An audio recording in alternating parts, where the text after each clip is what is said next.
about the country or about whatever the students are reading and listening to. And I wouldn't have to create content all the time. I wouldn't have to create lessons. I wouldn't have to prepare. Like a lot of teachers spend a lot of time preparing their lessons. I could follow exactly what they're doing. Also, I wouldn't test them. I would rely on keeping track of how active they are. Because as I've said before many times, what matters is how active are they with the language.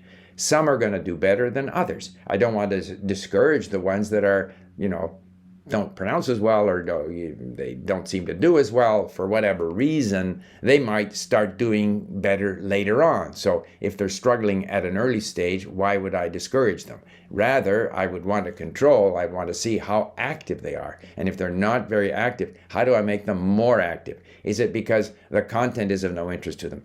I'd have to try to find out with each of these students, if possible, it's not always possible, how do I motivate them to become more active? The goal is to make them more active.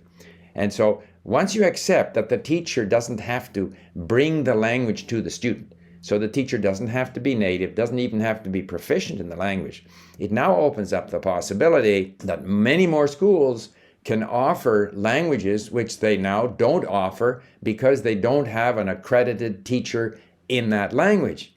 So you could offer 5 languages in the classroom and encourage them to go off and study, or even sit in the classroom and listen and read right there in the classroom. If the classroom is only in one language, of course we can have conversations in the classroom, and the kids can